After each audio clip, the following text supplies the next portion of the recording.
میں شاید 5 سال کا تھا۔ پنجاب میں مونسون کی بارشیں لگی ہوئی تھیں، رات کا وقت تھا اور بجلی بھی نہیں تھی۔ باہر موسلا دھار بارش ہو رہی تھی اور میں گھر کے اندر اپنی امی کے ساتھ تھا۔ اس وقت انہوں نے میرا ڈر دور کرنے کے لیے مجھے نوح علیہ السلام کا واقعہ ایک بچے کے سمجھانے کے سے انداز میں سنایا کہ بہت زمانے پہلے کی بات ہے۔ اللہ تعالیٰ نے نوح نام کے ایک نبی بھیجے تھے۔ اس وقت لوگ بتوں کی پوجا کرتے تھے۔ نوح علیہ السلام نے لوگوں کو منع کیا کہ ایسے نہ کرو، صرف ایک اللہ ہی کی عبادت کرو، لیکن وہ لوگ نہیں مانے۔ اس پر اللہ تعالیٰ نے نوح کو حکم دیا کہ ایک بڑی سی کشتی بنائیں اور اپنے گھر والوں سمیت تمام جانوروں کو اس کشتی میں رکھ لیں، کیونکہ اب میں ان لوگوں کو سزا دینے والا ہوں۔ جب وہ کشتی بن گئی اور جانور اس میں چڑھ گئے تو آہستہ آہستہ بارش ہونا شروع ہوئی، جو دیکھتے ہی دیکھتے بہت تیز ہو گئی اور اتنی برسی کہ سارا شہر پانی سے بھر گیا، لیکن بارش پھر بھی نہیں رکی، یہاں تک کہ آہستہ آہستہ پوری دنیا بارش، طوفان اور سمندر میں ڈوب گئی۔ لیکن اللہ تعالیٰ نے نوح علیہ السلام اور ان کے گھر والوں کو اور کشتی میں بیٹھے تمام جانوروں کو بچا لیا۔ ایک 5 سال کے بچے کے لیے یہ بڑی فیسینیٹنگ کہانی تھی۔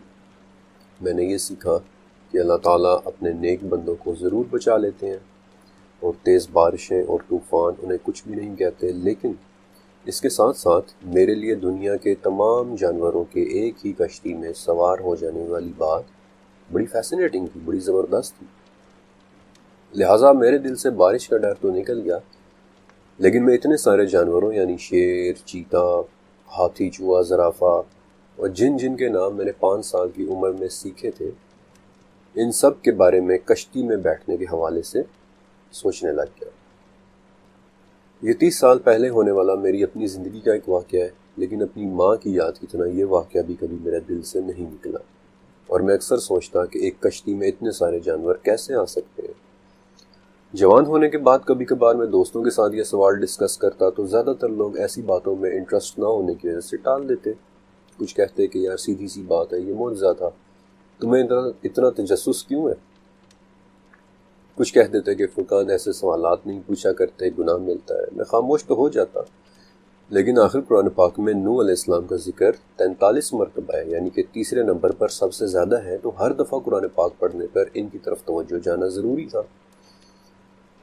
اب ایک سوال تو جانوروں کے متعلق تھا کہ ایک ہی کشتی میں سارے جانور کیسے پورے آ سکتے ہیں، اور دوسرا سوال یہ کہ ہم باقی قوموں کے عذابوں کے بارے میں بھی سنتے ہیں، پڑھتے ہیں کہ ان کی بستی پر عذاب آیا یا ان کے شہر پر عذاب آیا۔ تو پھر سوال یہ کہ نوح علیہ السلام کی مرتبہ پورے کے پورے روئے زمین پر کیوں عذاب آ گیا؟ اس سے پہلے کہ میں ان دونوں سوالوں کے جوابات آپ کے سامنے رکھوں، پہلے آپ حضرت نوح علیہ السلام کے بارے میں جان لیں کہ وہ کون تھے اور وہ کیا کہتے تھے۔ حضرت نوح علیہ السلام حضرت ادریس علیہ السلام کے بیٹے متوشلح اور پھر ان کے بیٹے لامک کے بیٹے تھے۔ نوح علیہ السلام وہ پیغمبر ہیں جن کا نام اولو العزم انبیاء میں شامل ہے، اور ان کے نام پر پوری ایک سورت ہے، سورہ نوح۔ قرآن پاک میں ان کا نام 43 مرتبہ ذکر ہے، اور سورہ اسراء میں اللہ تعالیٰ نے انہیں اپنے ایک بڑے ہی شکر گزار بندے کے طور پر ڈکلیئر کیا ہے۔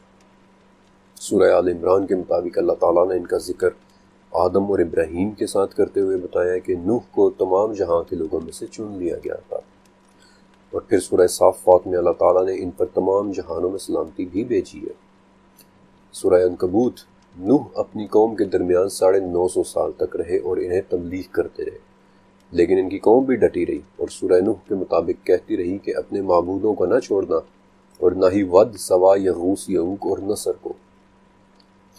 اور جب ان صدیوں کے سمجھانے کے باوجود بھی وہ لوگ نہ سمجھے تو نوح علیہ السلام نے ایک دعا مانگی جو سورہ نوح میں لکھی ہوئی ہے کہ اے اللہ، میں نے انہیں دن رات تیری طرف بلایا ہے، لیکن میرے بلانے سے یہ اور زیادہ بھاگنے لگے ہیں۔ میں نے جب بھی انہیں بلایا، انہوں نے اپنے کانوں میں انگلیاں دے لی اور اپنے کپڑوں کو اوڑھ لیا۔ میں نے انہیں اونچی آواز میں بھی بلایا اور چپکے چپکے بھی بلایا۔ اور پھر اس طویل دعا میں نوح علیہ السلام اپنی کوششوں کا ذکر کرتے ہیں اور پھر دعا مانگتے ہیں کہ اے میرے پالنے والے، تو روئے زمین پر کسی کافر کو رہنے والا نہ چھوڑ، اور اگر تو چھوڑ دے گا تو یہ تیرے اور لوگوں کو بھی گمراہ کریں گے، اور یہ صرف اور صرف فاجر کفار ہی پیدا کریں گے۔ اور پھر سورہ ہود میں اللہ کی اس وحی کا ذکر ہے کہ جو اس دعا کے نتیجے میں پھر حضرت نوح علیہ السلام کی طرف بھیجی گئی تھی کہ آپ کی قوم میں سے جو ایمان لا چکے سو لا چکے، اب ان کے علاوہ اور کسی نے ایمان نہیں لانا، لہٰذا آپ ہماری وحی سے ہماری آنکھوں کے سامنے ایک کشتی تیار کریں۔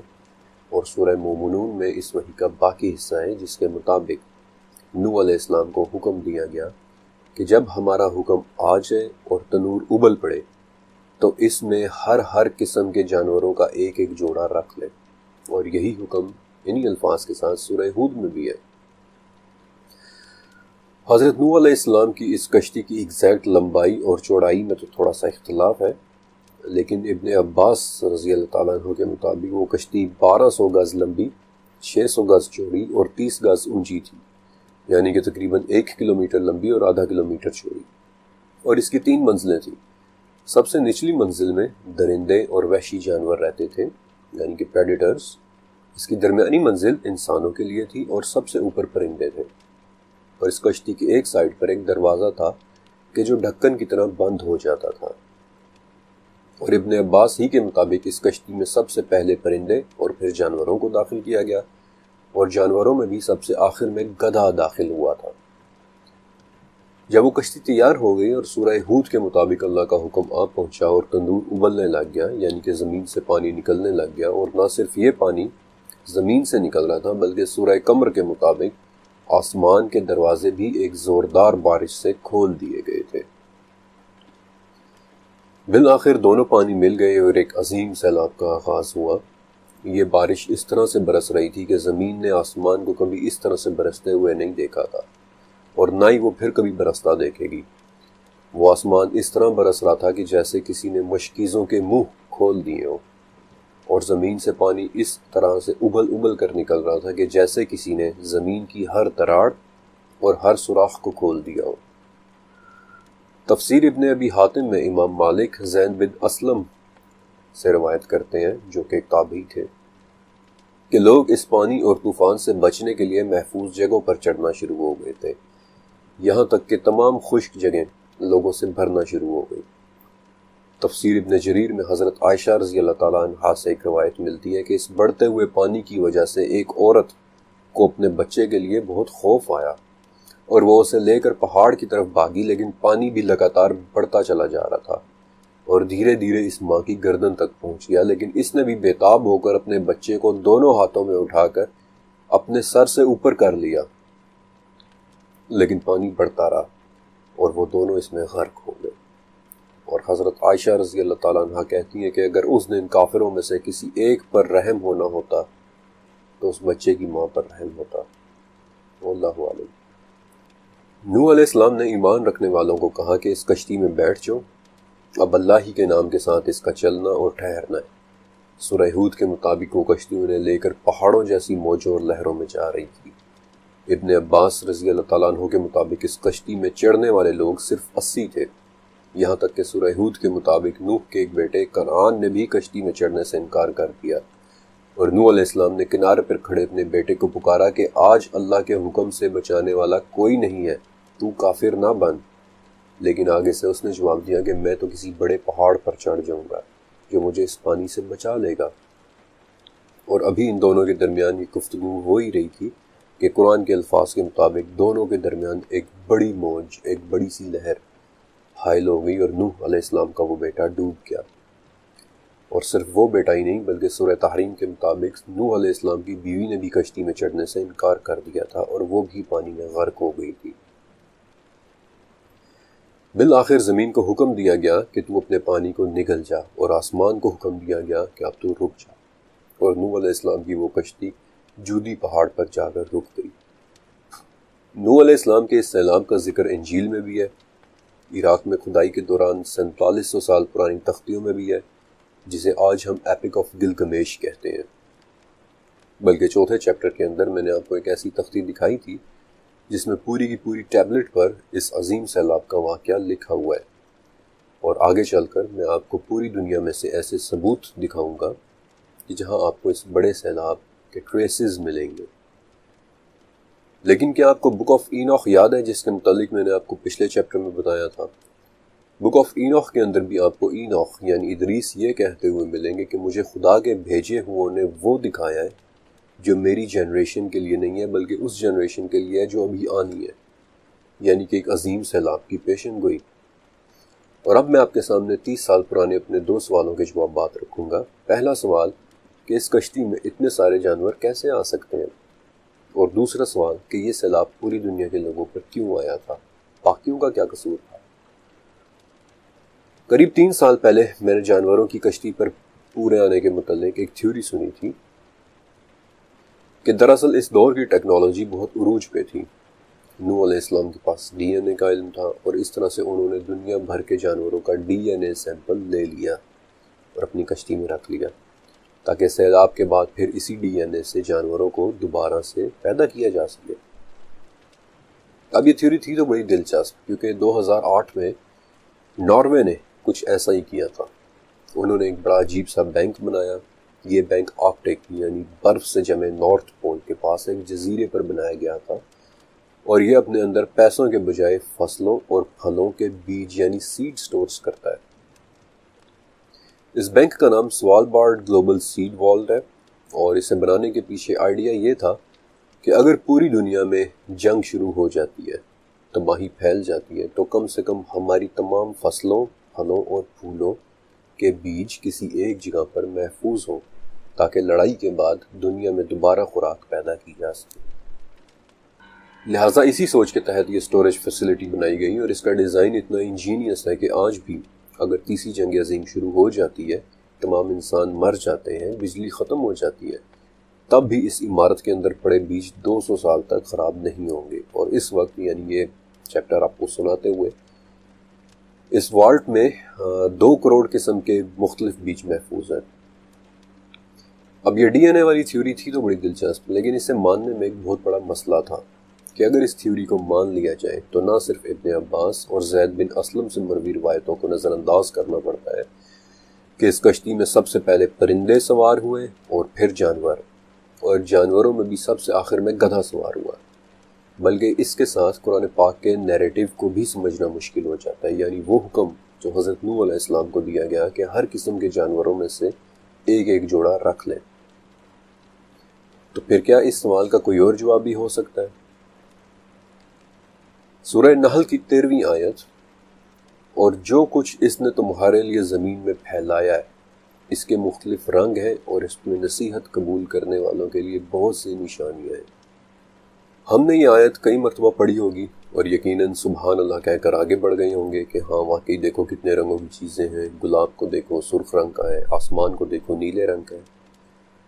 لیکن کیا کبھی آپ نے اس آیت کے گہرے معنی اس کے ڈیپر میننگ کو سمجھنے کی کوشش کی ہے؟ زمین میں پھیلائے جانے کا کیا مطلب ہے؟ یہ کون سے رنگوں کی بات ہو رہی ہے، اور آخر ان میں کون سی نشانی ہے؟ میں چاہتا ہوں کہ اس آیت کے اندر موجود 2 الفاظ پر آپ تھوڑا سا غور کریں۔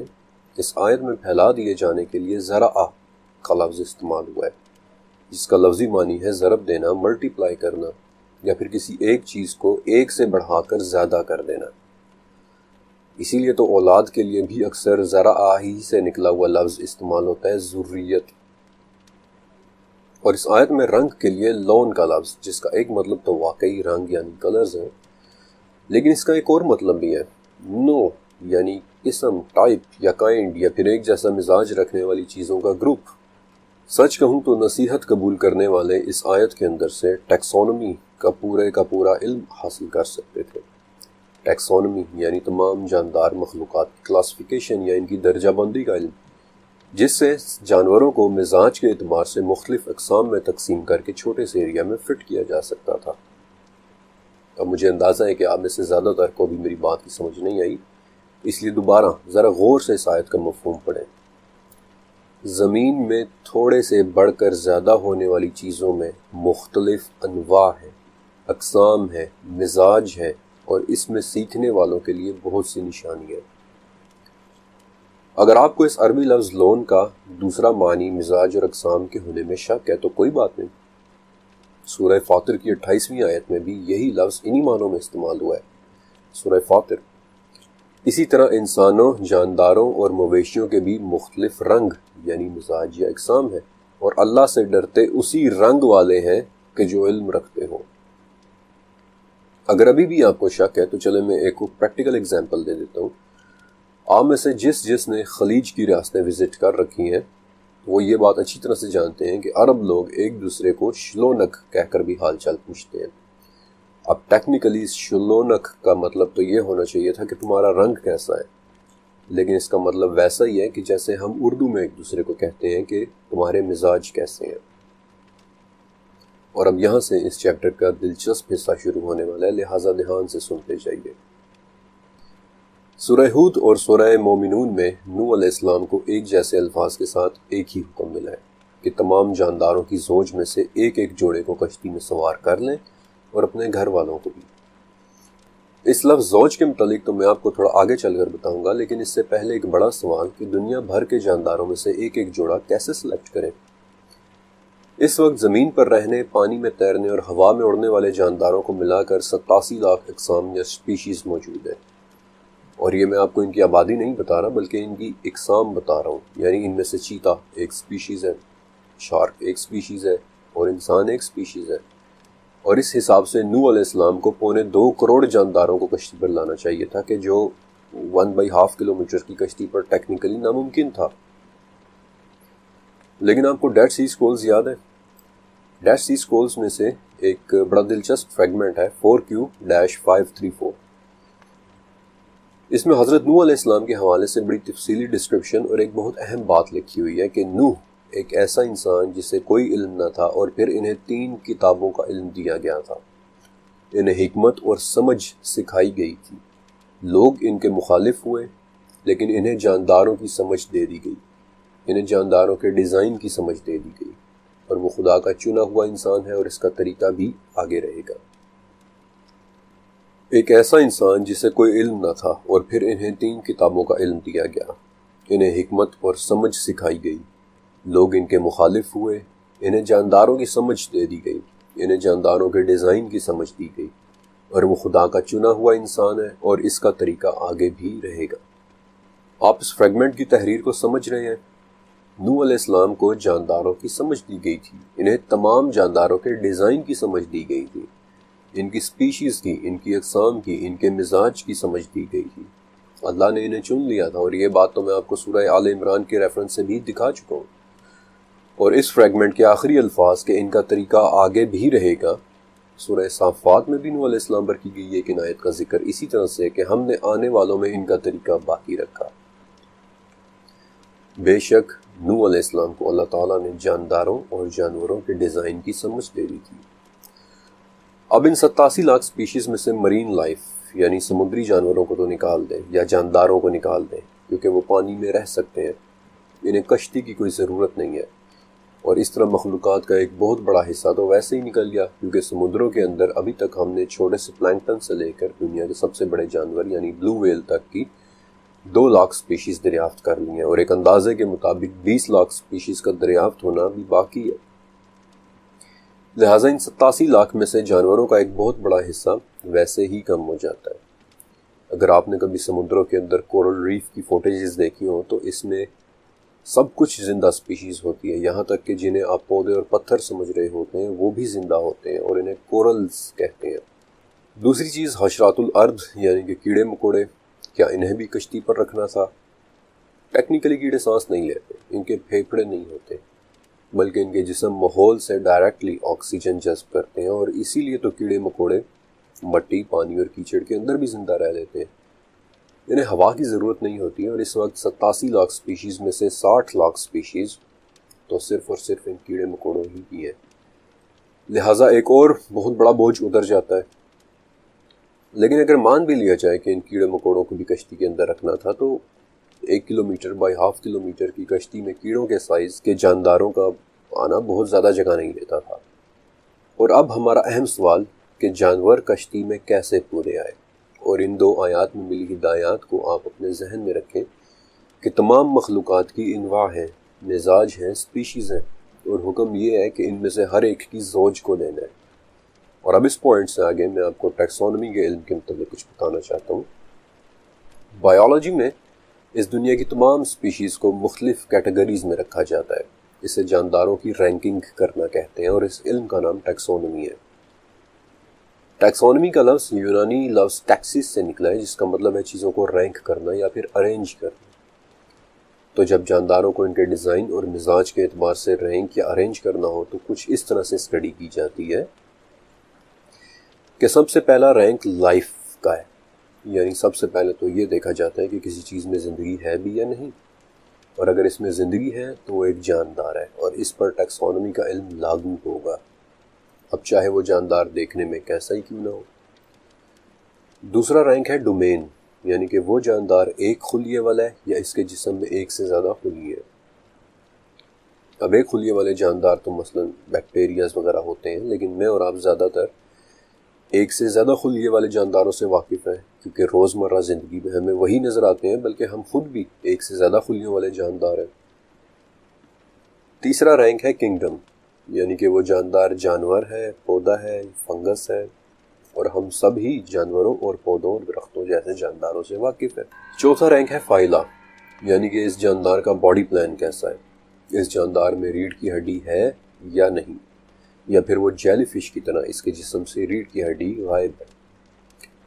ریڑھ کی ہڈی کے بغیر کے جاندار زیادہ تر سمندروں میں رہتے ہیں، جبکہ ریڑھ کی ہڈی والے جاندار آپ کو اپنے ارد گرد ہر طرف نظر آئیں گے، فار ایگزامپل بلی، شیر، ریچھ، طوطے، میں، آپ، انسان خود بھی۔ پانچواں رینک ہے کلاس، یعنی کہ وہ جاندار زمین پر رہتا ہے یا ہوا میں اڑنے والا ہے، اپنے بچوں کو دودھ پلاتا ہے یا انڈے دینے والا ہے۔ اور اس رینک کی ایک بہت مشہور کلاس میملز ہے۔ ہم انسان بھی میملز ہیں اور جانداروں کی اسی کلاس سے تعلق رکھتے ہیں، یعنی اپنے بچوں کو دودھ پلانے والے جاندار۔ چھٹا رینک ہے آرڈر، یعنی کہ وہ جانور سبزی کھانے والے اونٹ، بکری، گائے یا زرافے کی طرح کھروں والا ہے، یا پھر گوشت خور اور پنجوں والے شیر یا ریچھ کی طرح ہے۔ اس وقت جانداروں میں 26 مختلف اقسام کے آرڈرز ہیں۔ ساتواں رینک ہے فیملی، یعنی کہ زوج، اور اسی رینک کو آپ نے ذہن میں رکھنا ہے۔ زوج یا فیملی میں وہ تمام جاندار آتے ہیں جو ایک جیسے فیچرز رکھتے ہوں، مثلا کتا، بھیڑیا، لومڑی، گیدڑ، یہ سب جانور معمولی فرق کے ساتھ تقریباً ایک ہی جیسی خصلت رکھتے ہیں، اور اسی لیے یہ چاروں جانور ایک ہی فیملی سے تعلق بھی رکھتے ہیں، کینیڈائی فیملی۔ اور یہ الفاظ شاید آپ نے کبھی نیشنل جیوگرافک پر سنے بھی ہوں گے، اور یہی وہ رینک ہے جو ہمیں کشتی پر موجود جانوروں کو سمجھنے میں مدد دے گا۔ آٹھواں رینک ہے جینس، یعنی کہ وہ تمام جانور جو ایک دوسرے سے بہت ہی قریبی تعلق رکھتے ہیں، مثلا ٹائیگر، پہاڑی چیتا، برفانی چیتا وغیرہ۔ یہ تینوں ایک ہی جینس یعنی پینتھیرا سے تعلق رکھتے ہیں، اور مجھے پورا یقین ہے کہ یہ لفظ جینس آپ نے اسکول میں پڑھ رکھا ہوگا۔ اور بالکل آخری رینک ہے اسپیشیز، یعنی کسی خاص قسم کی خصوصیت رکھنے والے ایک قسم کے جانور، مثلا کتا ایک اسپیشیز ہے، برفانی ریچھ ایک اسپیشیز ہے، گھوڑا ایک اسپیشیز ہے۔ اور اس لفظ کے متعلق تو مجھے پورا یقین ہے کہ آپ سبھی اس لفظ اسپیشیز سے واقف ہوں گے۔ اب جانوروں کی ان تمام رینکنگز کو غور سے دیکھیں۔ نوح علیہ السلام کو کشتی پر چڑھانے کے لیے جاندار چاہیے۔ ان جانداروں میں سے کورل ریف جیسی سمندری حیات اور کیڑے مکوڑے تو ویسے ہی باہر ہو گئے ہیں، اب باقی بچے اینیمل کنگڈم کے جانور، تو ان میں سے بھی صرف ریڑھ کی ہڈی اور سانس لینے والے جانور چاہیے۔ لیکن ان جانوروں میں سے بھی کمی ہو سکتی ہے، کیونکہ ان میں سے بھی آدھے جانوروں کی کلاس پائسیس ہے، یعنی کہ مچھلیاں۔ مچھلیوں میں بھی ریڑھ کی ہڈی ہوتی ہے، لہٰذا انہیں بھی نکال دیا جائے تو پیچھے ٹوٹل 30,000 ایسی اسپیشیز بچتی ہیں جنہیں کشتی پر سوار کرنے کی ضرورت تھی، اور ان 30,000 اسپیشیز میں سے بھی ایسے پرندے اور جانور ہیں جن کے انڈے لیے جا سکتے تھے۔ لیکن مزے کی بات کہ ان 30,000 میں سے بھی کمی کی جا سکتی ہے۔ آپ صرف دیکھتے جائیے کہ قرآن پاک ہمیں کیسے گائیڈ کرتا ہے۔ اب دیے گئے حکم کو دوبارہ دیکھیے۔ تمام جانداروں کی زوج میں سے 2 کو کشتی میں بٹھا لو۔ اب آپ کو یاد ہے کہ میں نے آپ کو کہا تھا کہ اس لفظ زوج کا ترجمہ آپ کو آگے چل کر بتاؤں گا۔ زوج کہتے ہیں ایک فیملی کو، ایک ایسا بریڈنگ پیئر، ایک جوڑا جو مزید ایک اور فیملی بھی بنا سکتا ہے، ایک طرح کا ریپروڈکشن یونٹ۔ اور اب اس 7ویں رینک کو دیکھیں جس کے متعلق میں نے آپ کو کہا تھا کہ اس رینک کو آپ نے ذہن میں رکھنا ہے، فیملی کا رینک۔ اور ذرا اس میں موجود جانوروں پر غور کریں، آپ ایک اہم بات نوٹ کریں گے کہ ایک فیملی سے تعلق رکھنے والے زیادہ تر جانور ایک دوسرے کے ساتھ میٹنگ کر کے افزائش نسل یا ریپروڈکشن کر سکتے ہیں، مثلا کینیڈائی یعنی ڈاگ فیملی اور فیلیڈائی یعنی کیٹ فیملی۔ ان دونوں فیملیز کے جانوروں کو دیکھیں، آپ خود سمجھ جائیں گے کہ کیسے ایک ہی فیملی سے تعلق رکھنے والے جانور آسانی کے ساتھ آپس میں بریڈنگ کر سکتے ہیں۔ کتا اور بھیڑیا ایک ہی یعنی کینیڈائی فیملی سے ہیں اور یہ ایک دوسرے کے ساتھ بریڈنگ کر سکتے ہیں۔ اسی طرح تیندوا یعنی جیگوار اور پیوما ایک ہی فیملی یعنی فیلیڈائی سے ہیں اور یہ ایک دوسرے کے ساتھ میٹنگ کر سکتے ہیں، بریڈنگ کر سکتے ہیں۔ اور اس کی ایک بہت عام مثال گھوڑے، گدھے اور زیبرے کی ہے کہ جو کہ تینوں ایکوڈائی فیملی سے ہیں اور ایک دوسرے کے ساتھ میٹنگ کر سکتے ہیں۔ خچر کے بارے میں آپ سبھی جانتے ہیں کہ جو گھوڑے اور گدھے کی میٹنگ کا نتیجہ ہے، اور صرف چند ہی سال پہلے لائن اور ٹائیگر، ان دونوں کی میٹنگ سے بالکل ایک نئی سپیشیز دیکھنے میں آئی تھی، جہاں ایک ہی فیملی یعنی فیلیڈائی کے دو سپیشیز یعنی ببر شیر اور بنگال ٹائیگر کی بریڈنگ سے ایک نئی سپیشیز بنی اور اس نئی سپیشیز کو لائگر کا نام دیا گیا۔ آسان ترین الفاظ میں حضرت نوح علیہ السلام کو حکم ہوا کہ تمام جانوروں کی زوج میں سے ایک ایک جوڑا کشتی پر سوار کر لیں۔ ایک ہی زوج کے جانور، ایک ہی فیملی کے جانور، کیونکہ ایک فیملی کے جانور آپس میں ملٹی پلائی کر کے آگے کئی سپیشیز بنا سکیں گے۔ اس ٹیکنیک سے کشتی پر جانوروں کی حیران کن حد تک کم تعداد سوار ہوتی اور بڑی محنت اور محتاط کیلکولیشنز کے بعد یہ نتیجہ نکلتا ہے کہ کشتی پر سوار ہونے والے تمام جانوروں یعنی میملز دودھ پلانے والے جانور، برڈز یعنی پرندے، ریپٹائلز یعنی رینگنے والے جانور اور ایمفیبینز یعنی کہ وہ جانور جو پانی اور کشتی دونوں میں رہتے ہیں، ان سب کو ملا کر ٹوٹل 7000 مختلف جانوروں کو کشتی پر سوار کرنا تھا، جن میں سے بہت سے جانور ہیں، بہت سو کے انڈے بھی ہیں، اور انجیل سے ایک بات پتہ چلتی ہے، ایک ایڈیشنل بات، کہ جانور جوان، کم عمر اور صاف ہونے چاہیے۔ اور یہ بات سمجھ میں بھی آتی ہے کیونکہ جوان اور کم عمر جانوروں کا مطلب ہے چھوٹی جگہ میں زیادہ جانور پورے آ سکتے تھے، ان کی افزائش نسل کے چانسز زیادہ ہونے تھے، ان سے پڑنے والی گندگی کم ہونی تھی۔ البتہ صاف جانوروں کا کیا مطلب ہے، اس ٹاپک پر میں اس چیپٹر کے آخری حصے میں بات کروں گا۔ اب یہاں ذہن میں چند سوالات بھی پیدا ہوتے ہیں، جن میں سے ایک سوال یہ ہے کہ یہ جانور کھاتے کیا تھے؟ چلیں، سبزی خور جانوروں کے لیے تو اجناس کا ایک سٹاک رکھا جا سکتا تھا، لیکن گوشت خور جانوروں کا کیا بندوبست ہوتا؟ اب اس سوال کے جواب کے لیے میں تھوڑی دیر کے لیے آپ کو نوح علیہ السلام کی کشتی سے نکال کر ایک ہنٹر گیدرر سوسائٹی میں لے کر جانا چاہتا ہوں، آج سے 10,000 سال پہلے کی دنیا، جب یورپ کے مختلف حصوں میں لوگ جنگلوں اور وادیوں میں چھوٹے چھوٹے گاؤں بنا کر رہا کرتے تھے، اور ان گاؤں میں 2 ہی قسم کے کام ہوتے تھے، 2 ہی جابز ہوتی تھی، یا تو آس پاس کے جنگل سے پھل اور جڑی بوٹیاں اکٹھی کر لو یعنی کہ گیدرر بن جاؤ، یا پھر گھنے جنگل میں جا کر ہرن یا بائسن کا شکار کر کے خوراک کا بندوبست کرو یعنی ہنٹر بن جاؤ، شکاری بن جاؤ۔ اور یہ وہ وقت تھا کہ جب انسان نے گوشت کو نمک لگا کر محفوظ کرنا شروع کیا، یعنی آسان الفاظ میں سالٹڈ میٹ، کہ جسے ایک لمبے عرصے تک سٹور کیا جا سکتا ہے۔ انفیکٹ بجلی اور فریج کے استعمال سے پہلے یہ پریکٹس ہمارے پاکستان میں بھی کافی عام تھی کہ گوشت کو نمک لگا کر خراب ہونے سے محفوظ کر لیا جاتا تھا۔ اور دوسری بات یہ ہے کہ یہ کشتی کوئی کروز شپ نہیں تھا کہ جس میں آپ کو بہترین قسم کے کھانے اور خوراکیں میسر ہوتی۔ یہ اللہ کے عذاب سے بچنے کے لیے ایک سروائیول شپ تھا، ایک قسم کا کارگو شپ، اور سورہ عنکبوت میں اس کشتی کے لیے سفینہ کا لفظ ہی تو استعمال ہوا ہے، سفینہ یعنی کہ کارگو شپ۔ اور جتنے بھی کارگو شپس ہوتے ہیں ان پر خواہشات والی نہیں بلکہ ضروریات والی چیزیں رکھی جاتی ہیں۔ اب اگر آپ میری اتنا سوچ رہے ہیں تو آپ کے ذہن میں ایک اور سوال بھی آنا چاہیے کہ اگر اس کشتی پر 7000 مختلف سپیشیز کے جانور سوار ہوئے، جبکہ آج لاکھوں سپیشیز زندہ ہیں، تو صرف چند ہزار سالوں میں 7000 سے لاکھوں سپیشیز کیسے پیدا ہو گئی؟ چلے میں آپ کا دماغ تھوڑا سا اور چکرا دیتا ہوں کہ آج جتنی بھی سپیشیز زندہ ہیں، ان میں سے بہت ساری سپیشیز تو اس کشتی پر تھی ہی نہیں۔